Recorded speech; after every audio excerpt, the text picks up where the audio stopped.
প্রতিপক্ষ পাকিস্তান হোক কিংবা নেদারল্যান্ডস বা হংকং, বড় মাঝারি কিংবা ছোট প্রতিপক্ষ যেমনই হোক না কেন, কন্ডিশন যাই থাকুক না কেন, পিচ যেমনই হোক না কেন, টসে জিতেই নিতে হবে বোলিং। টার্গেট নিয়ে ব্যাট চালাতে হবে প্রতিপক্ষের বিপক্ষে। গত বেশ কিছুদিন ধরে এটাই যেন ছিল বাংলাদেশের টি-20 দলের অলিখিত এক নিয়ম। এমন সিদ্ধান্তের জন্য যে সমালোচনা শুনতে হয়নি অধিনায়ক লিটন দাসকে তা নয়, দর্শক থেকে শুরু করে সাবেক ক্রিকেটার কিংবা বিশ্লেষক সবাই করেছেন কঠোর সমালোচনা। তবে টস ভাগ্য ভালো থাকায় লিটন উতরে গেছেন প্রতিবারই, কখনো দিতে হয়নি কঠিন কোনো পরীক্ষা।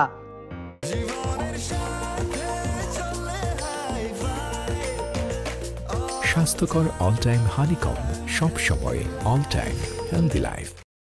কিন্তু প্রথম হোঁচটটা বাংলাদেশ খেলো এশিয়া কাপে এসে, সেটিও শ্রীলঙ্কার মতো প্রতিপক্ষের বিপক্ষে, অনেকটা ডু অর ডাই ম্যাচে। আর সেই পরীক্ষায় হেরে প্রায় অনেকটাই নিশ্চিত হলো এশিয়া কাপ থেকে ছিটকে পড়া। টসে হেরে আগে ব্যাটিং করে বাংলাদেশ, আর সেই ইনিংসেই এক্সপোজড হয় বাংলাদেশের ব্যাটিং লাইন আপের সীমাবদ্ধতা। দুই ওপেনারের শূন্য রানে সাজঘরে ফেরা টপ অর্ডারের ব্যর্থতা প্রশ্নের জন্ম দিচ্ছে অনেক।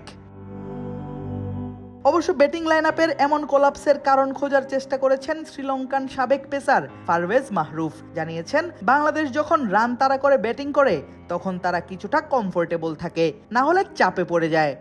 সাম্প্রতিক সময়ে বাংলাদেশ যতগুলো ম্যাচ জিতেছে দেখবেন বেশিরভাগ ম্যাচই জিতেছে দ্বিতীয় ইনিংসে ব্যাটিং করে। যখন তারা তাড়া করে তখন একটু কমফোর্টেবল থাকে, কারণ তারা জানে কত রান তারা করছে। প্রথম 2 ওভারে শ্রীলঙ্কা যেভাবে বোলিং করেছে, বাংলাদেশের পেসারদের কাছেও আপনি এমন কিছু প্রত্যাশা করতেন। আমার মনে হয় আজকে এমন একটা দিন বাংলাদেশ চাপে পড়ে গিয়েছিল। তারা জানতো এটা বাঁচা মরার ম্যাচ, তাদের এটা জিততেই হবে। তবে এর আগেও ম্যাচের প্রথম ইনিংসে ব্যাট করেছে বাংলাদেশের ব্যাটাররা, সেই সব ম্যাচেও তাদের হাত ধরেই এসেছে সাফল্য। এমন প্রশ্নের উত্তরে মাহরুফ জানালেন, বড় টুর্নামেন্টে চাপে পড়ে যায় বাংলাদেশের ব্যাটাররা।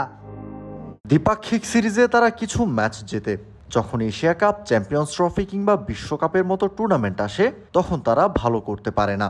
যখন চাপ থাকে তখন আপনি প্রত্যাশা করবেন তাদের ব্যাটাররা ভালো করবে।